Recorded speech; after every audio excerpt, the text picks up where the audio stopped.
پر صحابی رسول حضرت سیدنا عمرو ابن عاص رضی اللہ تعالیٰ عنہ ارشاد فرماتے ہیں، جس کو فقیہ ابو اللیث سمرقندی لکھتے ہیں، کیا لکھتے ہیں؟ اللہ اکبر، جب کوئی انسان دنیا سے جا رہا ہو، جب کسی کی روح نکل رہی ہو، جب کسی کو موت آ رہی ہو، اللہ اکبر، یہاں نیک اور بد کی تمیز نہیں ہے، یہ نیک اور گنہگار کی ابھی یہاں پر تفریق نہیں ہے، یا مطلقاً سب کے لیے بیان کیا جا رہا ہے۔ جب کوئی دنیا سے جاتا ہے، چاہے نیک ہو یا گنہگار، اس کے سینے پر ایسا بوجھ لگتا ہے، ایسا لگتا ہے کہ جیسے زمین اور آسمان کو اس کے سینے پہ رکھ دیا گیا ہو۔ اگر کسی کے سینے پر زمین اور آسمان رکھ دیا جائے تو اس وقت اس کو کتنی تکلیف ہوگی، اس وقت اس مرنے والے کو تکلیف ہوتی ہے۔ اپنے کانوں میں ایئر فون لگا کر گانے سننے والے جوانوں کی توجہ چاہتا ہوں، شراب کی نشستوں کو آباد کرنے والوں کی توجہ چاہتا ہوں، رات رات بھر انٹرنیٹ پر بیٹھ کر زنا کے مناظر دیکھنے والوں کی توجہ چاہتا ہوں۔ میرے بھائیوں غور تو کرو، ایک منزل وہ آپ پر بھی آنی ہے، وہ مجھ پر بھی آنی ہے۔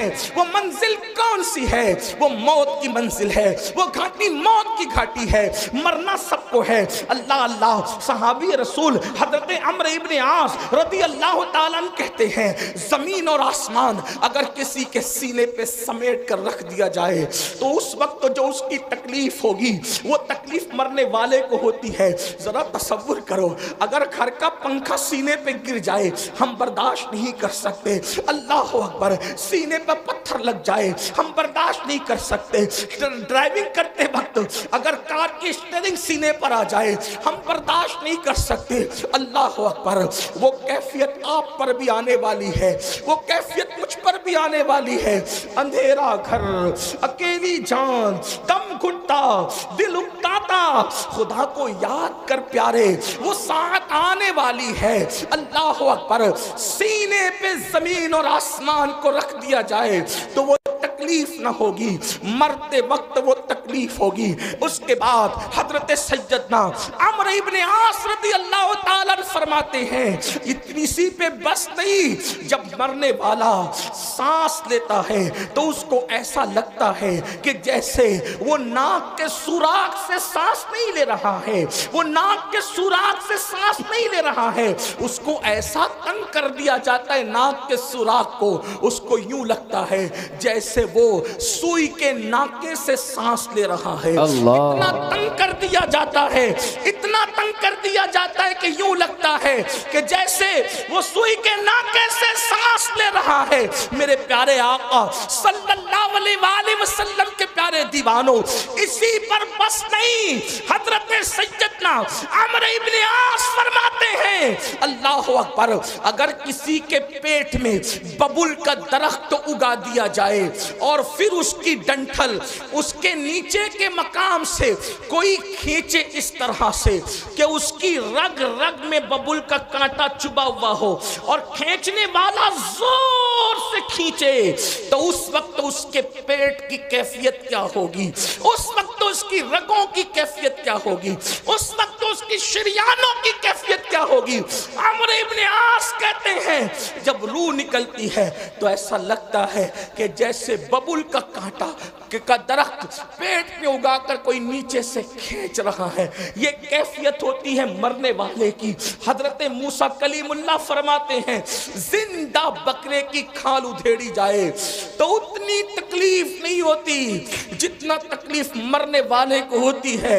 اللہ کے سچے نبی غیب داں فرماتے ہیں، ایک انسان کو 313 تلواروں سے ایک ساتھ حملہ کر کے مارا جائے تو 313 تلواروں کی ضرب اتنا تکلیف نہیں پہنچاتی جتنی تکلیف انسان کو موت کے وقت ہوتی۔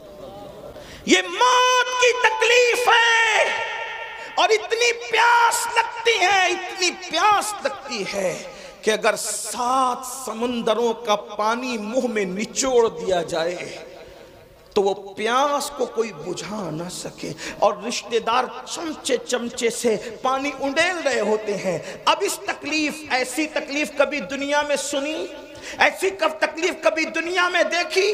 کبھی نہیں دیکھی ہوگی. کسی نے کتنا ستائے, کوئی کتنی تکلیف پہنچائے, کاروبار کتنا اجڑ جائے, کاروبار کو کتنی بھی تکلیف ہو جائے, کچھ نہیں. اور اس وقت تو کوئی تسلی دینے والا بھی نہیں. کوئی تسلی کیا دے سکتا ہے؟ کیونکہ کان بھی کام نہیں کر رہے ہیں, زبان بھی کام نہیں کر رہی ہے, ہاتھ پیر بھی کام نہیں کر رہے ہیں. اللہ کے غیب داں نبی صلی اللہ علیہ وآلہ وسلم فرماتے ہیں اگر مرنے والے کے جسم کی طاقت نہ کھینچی جائے تو وہ پاگلوں کی طرح جنگلوں میں بھاگے, اور اس کی آواز ایسے نکلے جیسے بیل کاٹنے کے بعد جیسے وہ چیختا ہے. اس کے چیخنے کی آواز تم سنو, لیکن اللہ کی حکمت یہ ہے کہ وہ مرنے سے پہلے اس کے ہاتھ کی, پیر کی, چلانے کی طاقتیں کھینچ لیتا ہے تاکہ وہ ہاتھ پیر کو ادھر ادھر نہ کر سکے, تڑپ نہ سکے, بے چین نہ ہو سکے. اگر لوگ مرنے والے کی اس موت کی کیفیت کو جان لیں تو شادیاں کرنا چھوڑ دیں, شادی شدہ بیویوں کے پاس جانا چھوڑ دیں. فرمایا اچھے کپڑے پہننا چھوڑ دیں, اچھا کھانا کھانا چھوڑ دیں, اور لوگ استغفار کرتے ہوئے جنگلوں میں پاگلوں کی طرح بھٹکتے رہیں. مرنے والے کو موت کے وقت جو تکلیف ہوتی ہے وہ تکلیف جانوروں کو پتہ چل جائے تو تم کو گوشت کھانے نہ ملے, جانوروں کی چمڑی سے ان کی ہڈی سے ان کی چمڑی لگ جائے, جانور جو ہے وہ گوشت ختم کر دیں. یہ کیفیت ہے مرتے وقت کی. لیکن اب سننا مسلمانوں, میرے اسی نبی نے جس نے یہ تکلیفیں بیان کی فرماتے سورہ یاسین پڑھو. اگر تم قرآن کی تلاوت مرنے والے کے پاس کرو گے تو قرآن کی تلاوت کی برکت سے اس کی یہ سب تکلیفیں ختم ہو جائے گی, تکلیفوں میں آسانی ہو جائے گی. اب میں پوچھنا چاہتا ہوں, جس قرآن کی برکت سے, جس قرآن کی برکت سے موت کی تکلیف آسان ہو سکتی ہے, اس قرآن کی برکت سے زندگیوں کی تکلیف کیوں آسان نہیں ہو سکتی؟ اندازہ فرمائیں. اور پھر اللہ اکبر, اللہ اکبر, وہاں قرآن کی تلاوت وہ خود نہیں کر رہا ہے مرنے والا, توجہ کریں, قرآن کی تلاوت وہ خود نہیں کر رہا ہے, دوسرا کرے اس کے پاس بیٹھ کر تو اس کو یوں برکتیں نصیب ہو جائے. جب دوسرے کی تلاوت کی برکتوں کا یہ عالم ہے, اگر انسان قرآن کی خود تلاوت کرے تو برکتوں کا عالم کیا ہو. قرآن کا دامن پکڑو اور قرآن پر عمل کرو. قرآن مقدس کی صرف تلاوت نہ کرو بلکہ قرآن پر عمل کرو. آپ یہ جو سنتے ہیں نا, قرآن کو تھامنے والی قوم, بوریا نشین قوم, وہ قوم جو عرب کی بوریا نشین تھی, وہ قوم جو نمک اور کافور میں فرق نہیں کر پاتی تھی, وہ قوم, اللہ اکبر, جس قوم نے غربت میں زندگی گزاری, جب ان کے پاس قرآن آیا اور انہوں نے قرآن کا دامن پکڑا تو قرآن کا دامن پکڑ کر وہ لوگ جو عرب کے بوریا نشین تھے کیسر و کسریٰ کے تاجدار بن گئے. کیسر و کسریٰ کے تاجدار کس نے بنایا؟ قرآن کو تھامنے نے. آج میں اپنی قوم کو پہلا پیغام یہ دینا چاہتا ہوں, قرآن تھام لو, قرآن پکڑ لو. صرف تیجے, دسویں, 20ویں پہ قرآن پڑھنے کی کتاب نہیں بلکہ قرآن روز پڑھیں اور کنز الایمان ترجمے کے ساتھ پڑھیں. قرآن کو ترجمہ کنز الایمان کے ساتھ, اردو زبان میں جو صحیح ترجمے ہوئے ہیں اس میں صحیح ترین ترجموں میں صفحے اول پہ جو ترجمہ ہے اس کو کنز الایمان کہتے ہیں. کنز الایمان کو اپنی زندگی میں شامل کرو, کم سے کم ایک صفحہ پڑھو, اور صرف اس لیے نہیں, تلاوت کی نیت سے نہیں, یہ بات یاد رکھنا, صرف اس کو پڑھ کر سمجھو اور سمجھ کر کے ساتھ میں صد اللہ فاضل, فخر الاماثل, علامہ سید نعیم الدین مراد آبادی کی جو مختصر تفسیر ہے خزائن العرفان شریف, آپ کے مراد آباد کے وہ عظیم ہستی بلکہ آرام بھی فرما رہے ہیں, اللہ اکبر, وہ تفسیر بھی پڑھو, بہت شارٹ میں بہت خوبصورت اور جامع تفسیر ہے, اور پھر اس کو اپنی زندگی میں داخل کرنے کی کوشش کرو. آپ سے پوچھتا ہوں, جو قرآن کی آیت لکھ کے سینے پہ لٹکا لے, جب اس کے مسائل حل ہوتے ہیں تو جو قرآن کو اپنی زندگی میں داخل کر لے, جو قرآن کو اپنی زندگی میں شامل کر لیں.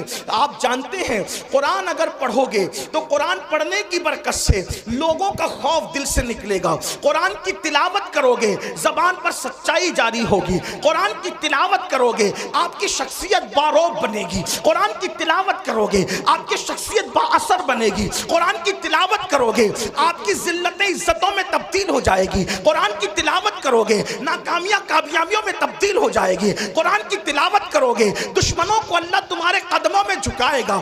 دشمن کتنا بھی بلند ہوگا وہ نیچے ہوگا اور تم اوپر نظر آؤ گے. قرآن پکڑ کر تو دیکھو, قرآن تھام کر تو دیکھو. قرآن کو طاق کی زینت بنانے والے, قرآن کو اپنے سینے کی زینت بنا کے دیکھ. قرآن کو طاقوں میں رکھنے والے اور جزدان میں لپیٹ کر بند کرنے والے, اس کو اپنے دل میں بند کر کے دیکھ. قرآن مقدس کو سچے دل سے تھام کے دیکھو. انشاءاللہ جب وہ دشمن مغلوب ہوگا آپ کو غلبہ نصیب ہوگا. وقت کی حکومتیں تمہارے قدموں میں گرتی نظر آئے گی. ایک بار قرآن پکڑ کر دیکھو, قرآن تھام کے دیکھو. سب کی کتابیں پڑھنے والوں رب کی کتاب پڑھ کے دیکھو. سب کی کتابوں پہ دل دینے والوں رب کی کتاب کو دل دے کے دیکھو. میرے آقا فرماتے ہیں زمین پہ کھڑے رہنے والے کو آسمان کے تارے چمکتے نظر آتے ہیں مگر آسمان والوں کو وہ گھر ستاروں کی طرح چمکتے دکھتے ہیں جس گھر میں قرآن کی تلاوت ہوتی ہے. جس گھر میں تلاوت نہ ہو وہ گھر ویران قبرستان کی طرح ہے. قرآن کو پکڑو اس لیے کہ قرآن ادنا کو اعلیٰ کر دیتا ہے. قرآن بلند کر دیتا ہے. قرآن عزت دیتا ہے. قرآن عروج دیتا ہے. قرآن کامیابی دیتا ہے. قرآن کامرانی دیتا ہے. اللہ اکبر. قرآن اللہ کی کتاب ہے. قرآن کلام اللہ ہے. اللہ اکبر. یہ اللہ کی نازل کردہ کتاب ہے.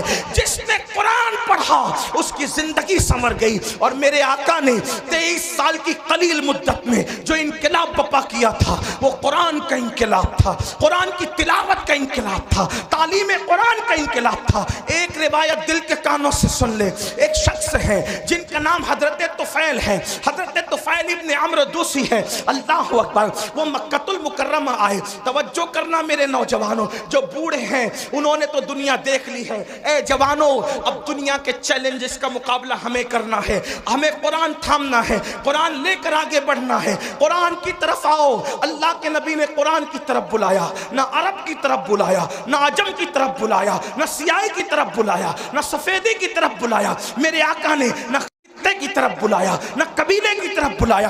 حضور نے قرآن کی طرف بلایا. آؤ قرآن کی طرف پلٹیں, آؤ قرآن کی طرف رجوع کریں, آؤ قرآن کی طرف توجہ کریں. اللہ اللہ. دشمن دوست کیسے ہوتے ہیں, بیگانہ اپنا کیسے ہوتا ہے. اللہ اللہ. طفیل ابن عمر کہتے ہیں کہ میں مکہ تجارت کے لیے آیا تھا. مکے میں ہنگامہ تھا, مکے میں طوفان تھا. کیا طوفان تھا؟ جو بھی تاجر مکے میں آتا اس کو آتے ہی مکے والے گھیر لیتے. مکے کے وہ دشمن, وہ گنڈے جو رسول اللہ کے خلاف تھے وہ گھیر لیتے. ان میں اونچا اور بڑا نام جو ہے اللہ اکبر اس بدماشی میں ابو جہل کا ہے. یہ بڑا زیادہ بدتمیز تھا. اس کو اس امت کا فرعون کہا گیا. طفیل کہتے ہیں ابو جہل میرے پاس آیا اور آنے کے بعد کہنے لگا طفیل محمد کو تو جانتے ہو نا؟ اس نے کہا نہیں میں نے نہیں دیکھا لیکن نام سنا ہے. کہا آج کل بڑی بڑی باتیں کرتے ہیں, کہتے ہیں کہ ان پہ قرآن نازل ہوتا ہے, وہ اللہ کے نبی ہیں, اللہ کے پیغمبر ہیں. طفیل ان کے قریب نہ جانا. جو ان کے قریب جاتا ہے معاذ اللہ وہ جادوگر ہیں,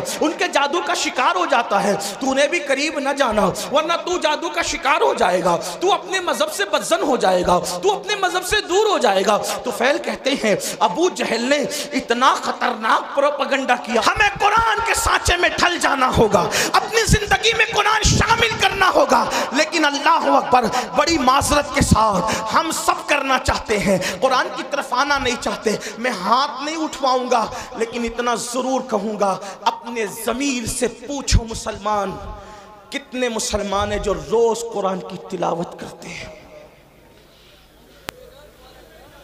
واٹس ایپ گھنٹوں گھنٹوں کتنے لوگ دیکھتے ہیں, فیس بک کتنے لوگ چلاتے ہیں, یوٹیوب کتنے لوگ دیکھتے ہیں, اور قرآن کتنے لوگ صرف پڑھنے کی بلکہ بیشتر مسلمان وہ ہیں جنہیں قرآن پڑھنا بھی نہیں آتا. جو قرآن نہیں پڑھنا جانتے وہ سن لیں, ہمارے بزرگوں سے ہم نے سنا، انہوں نے فرمایا جس نے دنیا میں قرآن پڑھنا نہیں سیکھا نا، وہ قیامت کے دن اندھا اٹھے گا، اندھا۔ جو دنیا میں اندھا پیدا ہو، دنیا کی کوئی چیز دیکھ پاتا ہے؟ اور قیامت میں تو اللہ کا دیدار ہوگا، قیامت میں تو جنت ہوگی، قیامت میں تو رسول اللہ کا دیدار ہوگا۔ اب آپ سے پوچھتا ہوں، اندھے اٹھو گے قرآن نہ پڑھنے پر تو کیا دیکھو گے، کیا مزے لوگے؟ قرآن مرنے سے پہلے پڑھنا سیکھ لو، علم سیکھنے کی کوئی عمر نہیں ہوتی۔ یہ علماء کا جو اتنا درد ہے نا، پڑھ لو پڑھ لو پڑھ لو، ٹائم نہیں ملتا۔ میں نے کہا کمپیوٹر سیکھنے کا ٹائم ملا، ڈاکٹر بننے کا ٹائم ملا، انجینئر بننے کا ٹائم ملا، وکیل بننے کا ٹائم ملا؟